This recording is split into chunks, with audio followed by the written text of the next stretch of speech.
Já temos ouvido louvor ungido, falando conosco, e agora está comigo a responsabilidade de entregar a mensagem. Eu resisti um pouco nessa passagem, mas eu conheço o Deus que eu sirvo e como Ele fala comigo. Então vamos abrir a nossa Bíblia em Apocalipse. Você vê que a responsabilidade é grande. Meu Deus. Apocalipse, do capítulo 3, o último livro da Bíblia, bem no começo, aí no capítulo 3. Louvado seja o nome de Jesus, o versículo 5. Vou ler somente um versículo.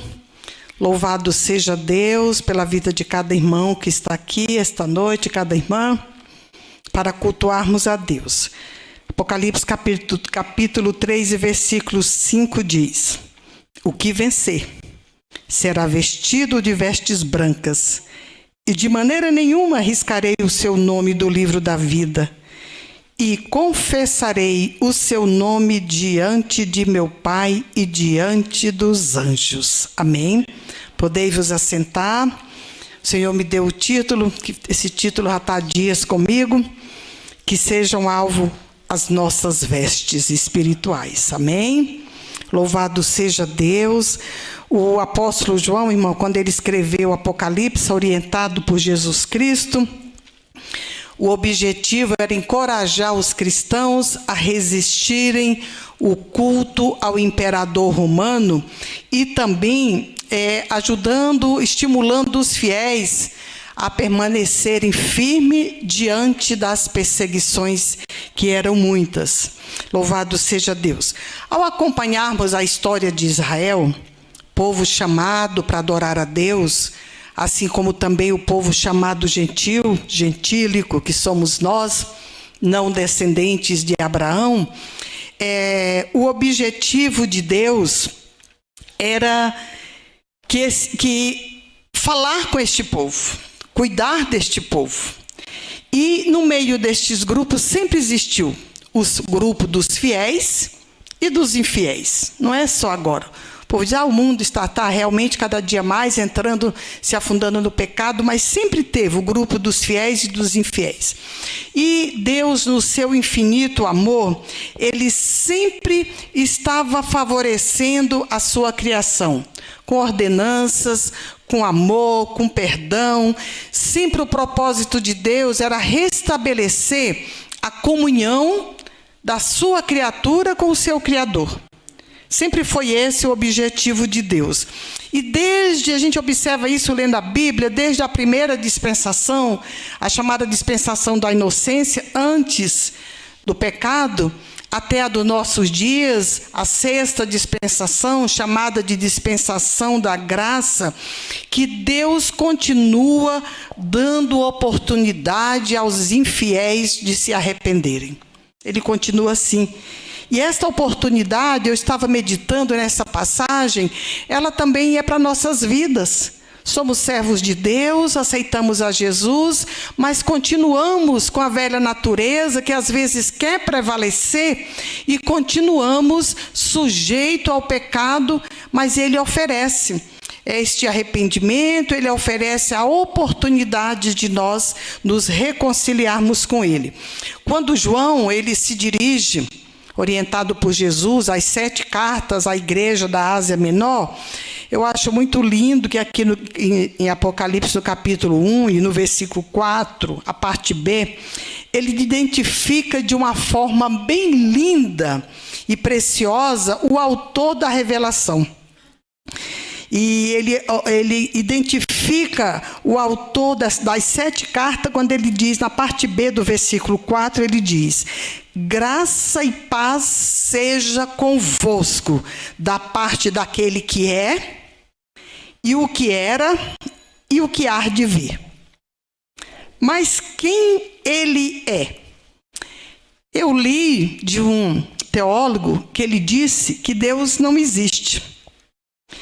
Eu ouvi aquela frase, fiquei assim impactada, Deus não existe, mas depois eu concordei com ele. Deus não existe, sabe por quê? Porque Deus é. existe quem é criado. Nós existimos, os rios, as plantas, os mares, os animais, eles existem porque eles foram criados. Mas Deus não foi criado, Ele é criador. Então Ele é, Ele não existe, Ele é. E João diz aqui que Ele é. Aí eu meditei, quem que Ele é? No Antigo Testamento nós vimos que Ele era o Messias prometido pelos profetas. Até Israel está esperando até hoje. Jó já dizia que Ele é o meu Redentor. Jó dizia, o meu Redentor vive. Ele já acreditava, já visualizava Jesus como o Redentor vivo, que passou pela morte, mas que continua vivo. Ele é o Criador. Ele é o Cordeiro Pascual, lá do Antigo Testamento, e também agora é o nosso Cordeiro Pascual. Ele é o amado. E quantos títulos? Ele é o ressurreto. Se fôssemos dizer agora, enumerar os títulos de Jesus no Antigo Testamento, quem Ele é? Nós sabemos o que Ele é para nós. Louvado seja Deus. Depois João diz, e o que era? O que é e o que era? Ele é o Salvador, Ele é o Salvador do mundo. Ele é o desejado das nações. Ele é o Redentor onipotente, Ele é o nosso amigo. Ele é o nosso Jeová Rafá, o Senhor que nos cura. Ele é o Senhor que nos consola, é o nosso Consolador, é o unigênito de Deus, enfim. Lá no Antigo Testamento, Ele é a semente da mulher. Ele é unigênito do Pai. Se fôssemos descrever quem é Jesus, quem era, quem é e quem há de vir. João diz lá na última parte do versículo, e o que há de vir. Quem é o que há de vir? A Bíblia diz que Ele é o Rei dos reis, o Senhor dos senhores, aquele que merece a nossa glorificação durante o culto. Louvado seja o nome do Senhor. Lá em Apocalipse 19:11, no 19:11, diz que Ele é o cavaleiro que está no cavalo branco, que vem chamado de fiel e verdadeiro, que julga as nações com peleja e com justiça. Louvado seja o nome de Jesus. Se tivéssemos tempo aqui, nós poderíamos ter feito uma lista dos títulos maravilhosos de Jesus. Em cada livro da Bíblia, ele tem um nome, ele tem um significado, ele tem uma simbologia. Louvado seja Deus. O conteúdo, irmãos, das 7 cartas à igreja da Ásia é exatamente para alertar e reavivar a igreja daquela época. E por que não dizer que essa oportunidade também é para nós? Quantas vezes nós olhamos dentro de nós, temos uma visão da nossa vida espiritual e percebemos que nós precisamos nos reavivar. Parece que a gente sente, a palavra vem, parece que não encontra guarida no coração, porque estamos envolvidos com os problemas, com as preocupações, e é neste momento que o Espírito Santo nos oferece este reavivamento, porque nós somos a igreja atual. Louvado seja o nome santo de Jesus. Nós somos, meus irmãos, a igreja que vivemos assim, se formos analisar o contexto social, o contexto econômico, político e religioso. Se nós formos ficar atentos somente a isso, o que está acontecendo no mundo pode nos causar um pessimismo muito grande, de que é difícil continuar servindo a Deus. Principalmente eu escuto muitos pais e mães dizerem para mim, ora pelos meus filhos, Medenilda, porque é muito difícil manter os jovens na igreja. Eu digo, não, irmão, nosso Deus não mudou. Como diz lá em Hebreus, que Ele é o mesmo ontem, hoje e eternamente. Se nós não tomarmos cuidado, isso é um perigo muito grande de nós assimilarmos esta filosofia que eu acabei de ler. Ele promete que vai vestir vestes brancas, semelhante às que ele veste. Mas uma coisa me chamou a atenção, e é muito sério, é de muita responsabilidade para nossas vidas, que em todas as cartas ele diz, eu sei as tuas obras. É muito sério isso, irmãos. Ele sabe as nossas obras. Hoje, conversando com um dos meus filhos, ele dizia assim: sabe, mãe, eu aprendi lá na faculdade que quando você sabe que alguém fala mal de você, fique feliz, porque a pessoa nem te conhece. Quem te conhece é Deus. E Pedro registra numa das suas cartas que Deus conhece o nosso coração, conhece o nosso pensamento. Aí eu vou lá para Davi, no Salmo 139, acho que é no versículo 23, que ele diz: sonda-me, ó Deus, e conhece os meus pensamentos. E naquela hora eu tive um sobressalto e disse: meu Deus, Deus sabe tudo o que eu penso. As pessoas veem o nosso exterior, mas Deus vê também o nosso interior. E Ele alerta aos 7 tipos de igreja: eu sei as tuas obras. Eu sempre digo que não me preocupo, já me preocupei muito com o que as pessoas pensavam de mim. Hoje em dia eu não me preocupo mais, porque a minha preocupação hoje é o que Deus pensa de mim.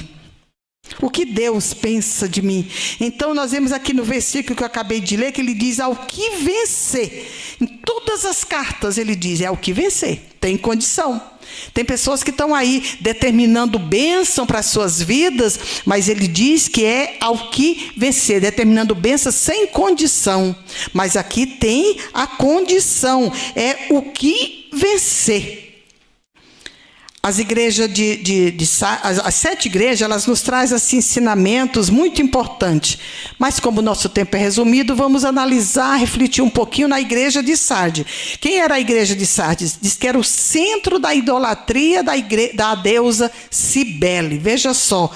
E era praticada imoralidade, a degeneração moral era muito grande. As pessoas, às vezes, por não ler história, por não ler Bíblia, pensam que é só na nossa dispensação. Não, irmãos. Isso vem lá do tempo antes de Jesus, já tinha degeneração dos valores morais.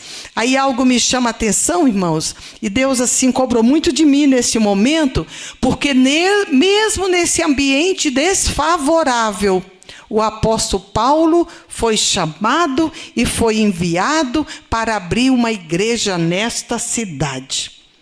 E na hora o Espírito Santo me alertou, porque às vezes nós achamos que o mundo está tão corrupto, o mundo está tão degenerado, os valores morais estão tão deturpados, que às vezes nós pensamos: acho que nem adianta evangelizar aquela pessoa, nem adianta mais orar por tal pessoa, não vai dar certo. Já está muito, já desceu demais no profundo, no abismo do pecado. Mas assim estava a cidade de Sardes. E Paulo teve a fé e disse: mas o meu Jesus é maior do que aquele para quem eles praticam o pecado. Louvado seja Deus. Falou muito comigo, porque nós temos que nos voltar lá para Isaías 43, me parece que é o versículo 13, que ele diz: operando Deus, quem impedirá? Então não importa a situação que está o teu parente, os teus amigos, se você leva a boa semente e Deus operar, não há demônio que possa impedir a salvação de uma pessoa. Louvado seja o nome de Jesus. Esse grupo de cristãos de Sardes, irmãos, era uma igreja próspera. Antes de Deus mandar essa carta para eles, Jesus mandar, era uma igreja próspera, tanto materialmente como espiritualmente. Mas eles, na época da carta, eles viviam de aparência. Eles continuavam prósperos materialmente.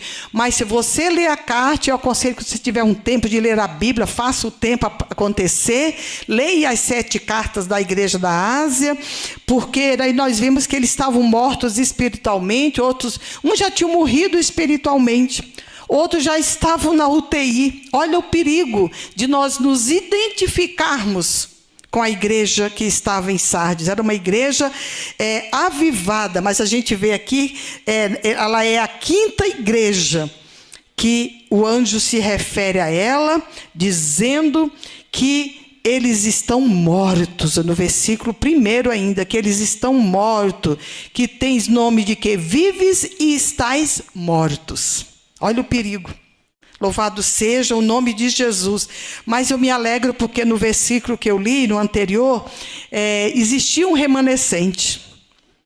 Hoje a gente vê a mudança assim tão grande nas igrejas. Meu Deus do céu, como é que vai ser? Como é que vai acontecer? Como é que vai ser a geração dos meus filhos, dos meus netos, dos bisnetos? Como é que, se Jesus não voltou, como é que vai estar esse mundo? Mas vamos crer que tem remanescente. Vai ter remanescente. Tinha os que estavam vivos, tinha os fiéis, como diz no versículo, ele diz assim, as pessoas que não se contaminaram suas vestes e comigo andarão de branco, porquanto são dignos disto. Vamos crer, vamos investir em oração pelos nossos.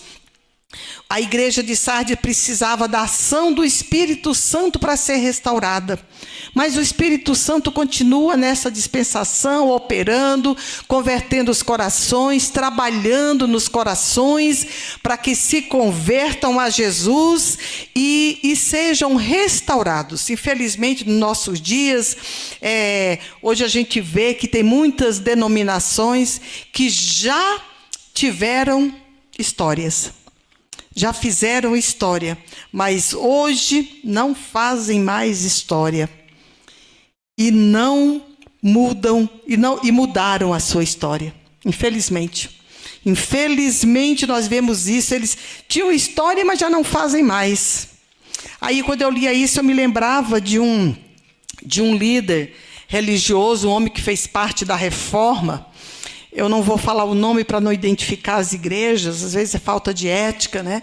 Mas assim, ele fundou uma igreja com características bíblicas, e eu conversando de novo com esse mesmo filho, ele dizia, né, ele estava com mais conhecimento do que eu, e nós conversávamos sobre essa igreja. Ela fez uma divisão, uma tem as características mais ou menos do fundador, mas a outra igreja já assumiu publicamente, e tem no Brasil, já fazem casamento de homem com homem, de mulher com mulher. E é uma igreja que tem o título de uma igreja evangélica. Então, esses escândalos, infelizmente, têm dificultado, às vezes, até a pregação do evangelho genuíno. Mas o poder é da palavra, não é nossa. Não é nosso o poder é da palavra de Deus. Infelizmente, está faltando amor entre os cristãos, mas nós que estamos aqui, eu creio, estamos aqui nos esforçando para cultuar a Deus, não para participar de um culto, mas para cultuarmos a Deus. Eu creio que nós estamos aqui prestando uma adoração a Deus e fazemos parte deste remanescente nos nossos dias. Louvado seja o nome de Jesus. Infelizmente, essa cidade que Paulo dedicou tanto carinho, dedicou o seu trabalho, as suas lágrimas, hoje Sardes é uma ruína na Turquia. Não existe mais a igreja, não existe mais este poder, nem a prosperidade que eles tinham materialmente. É uma ruína hoje. Que as nossas vidas, que a nossa denominação, que o verdadeiro cristianismo não se torne jamais uma ruína no mundo. Eu creio que não vai se tornar, porque o próprio Jesus disse que as portas do inferno não prevalecerão contra a igreja de Jesus. Eu não gosto de ouvir pessoas com espírito pessimista. Eu já repeti esse versículo para muitas pessoas. Eu creio que enquanto a noiva de Jesus, eu sou apaixonada por esse termo, noiva de Jesus. Esse termo me anima, esse título me inspira a continuar a batalha, ser noiva do Cordeiro de Deus.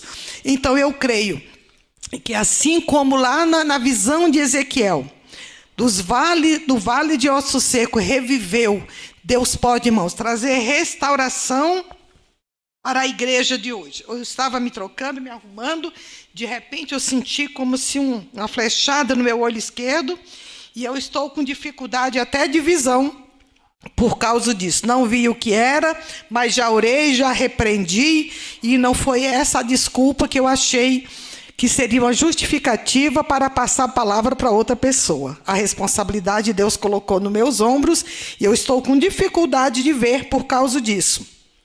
Então, irmãos, quando eu estava meditando nessas 7 cartas à igreja da Ásia Menor, eu me questionei.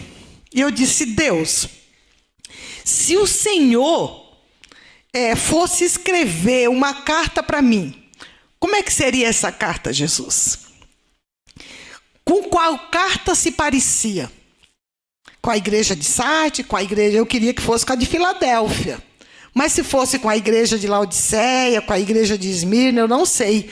Ele sabe qual carta eu ia receber. Quais seriam as qualidades que me identificaria nesta carta?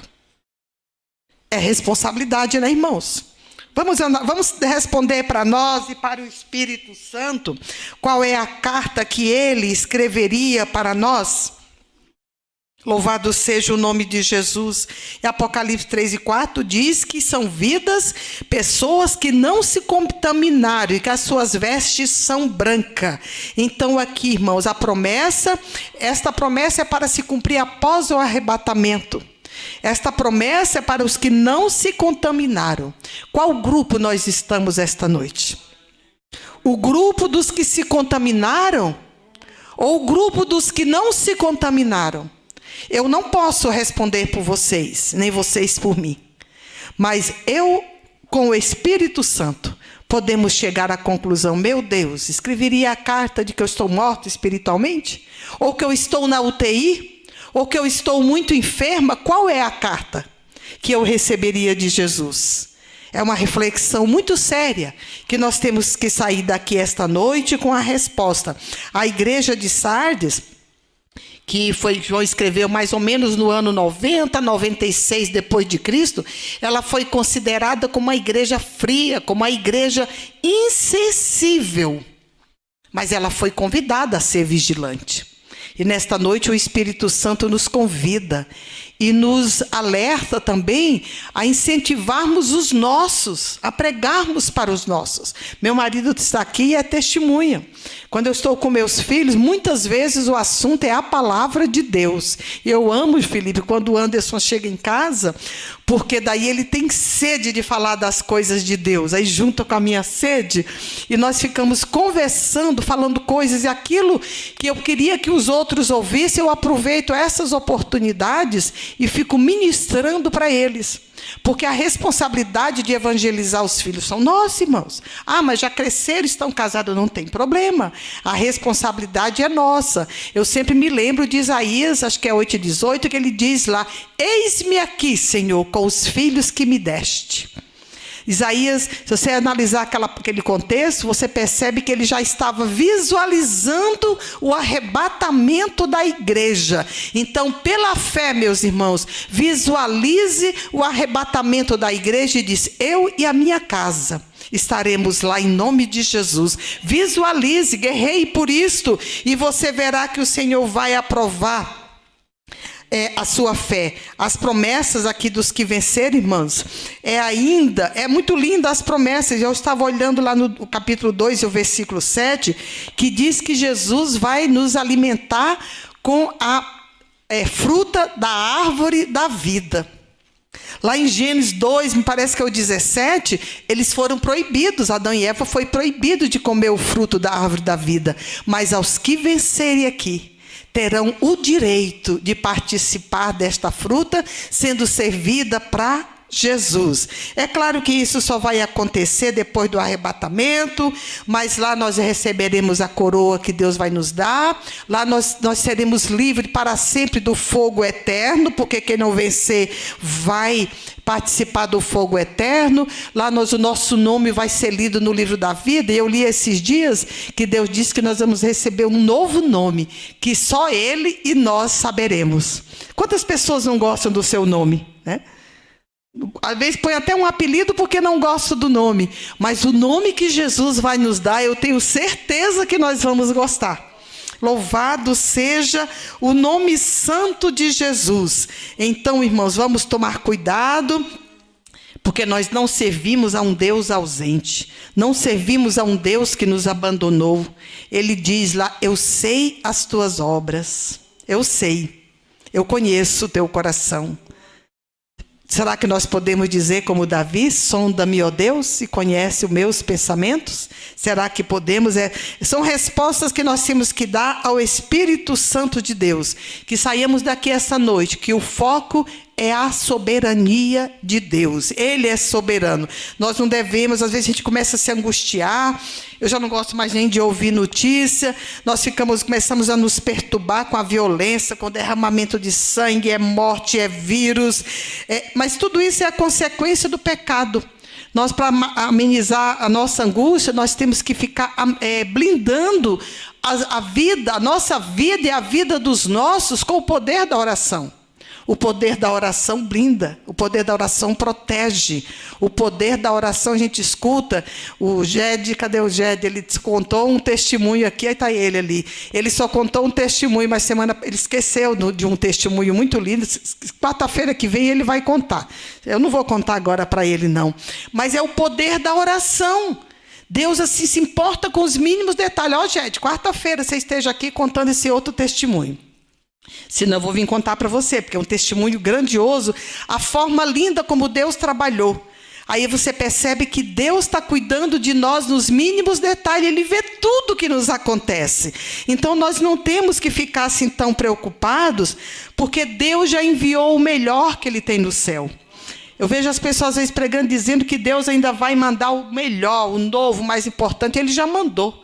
O de mais precioso que Ele tinha no céu, Ele já mandou. Mas virá algo tremendo também, que vai ser o de mais importante que Deus vai trazer para nossas vidas depois de Jesus. É a vinda dEle para nos arrebatar.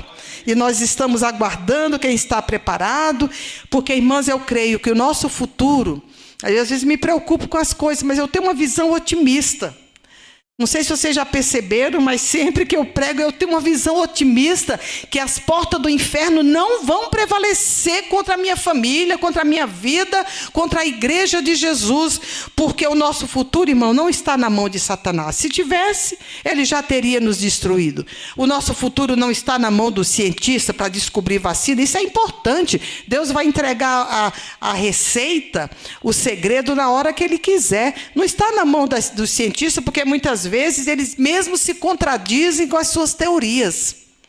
O nosso futuro, irmão, está na mão daquele que é o que pode beneficiar, é o que pode recompensar o fiel. O nosso futuro está na mão de Deus, que é onisciente, onipresente, onipotente. É nas mãos dele que está, né, como diz no Salmo 123:4, né, que ainda que eu ande pelo vale da sombra da morte, eu não devo temer mal algum, porque Ele está comigo. Ele está comigo. E enfim, irmãos, para nós encerrarmos, ao vencedor, ao que vencer. Eu comecei a imaginar, quando eu estava analisando, meditando em tantas competições que tem aí no mundo, só quem ganha o primeiro lugar é um. O vencedor é um, o primeiro lugar é um. É o que recebe o prêmio maior. Às vezes o segundo recebe, mas já não é um prêmio tão valioso, de tanto destaque. Mas ao que vencer e chega lá, irmão, para todos tem prêmio. Não vai ter acepção de pessoas que chegarem lá, seja rico, seja pobre, seja de qualquer nação, o que chega lá vai receber o prêmio da vitória, os que vencerem. Aí eu me encorajo, quando eu leio o Salmo, o Apocalipse 22:12, me encoraja a combater o bom combate que Paulo diz, né? Combater, ele diz o bom combate. Sabe por que Paulo diz o bom combate? Porque os outros combates, tudo só traz morte, só traz tristeza, só traz angústia, só traz prejuízo para as nações. Mas o combate que Paulo fala vale a pena. É o único combate que vale a pena. Aí lá em Apocalipse 22:12, ele faz mais uma promessa. Nesse capítulo, me parece que tem 3 promessas, quando ele diz, eis que venho sem demora, e o meu galardão está comigo. Irmãos, eu amo este versículo. O meu galardão está comigo para dar a cada um, segundo as suas obras. Esse versículo, às vezes eu quero desanimar, né? Às vezes com algumas dificuldades eu digo, Senhor, será que eu já não venci o tempo de ficar pregando? O Senhor já levantou tantos pregadores novos, né? Mas quando eu lembro desse versículo, diz que o galardão está com Ele para dar a cada um segundo as suas obras. Aí é quando eu digo, Senhor, eis-me aqui. Então, ao que vencer, irmão, voltando ao tema, vai ter vestes brancas, vestes de justiça, vestes de santidade, vestes eternas, vestes semelhante às vestes de Jesus, que a Bíblia diz que nós seremos semelhante a Ele. Olha que privilégio!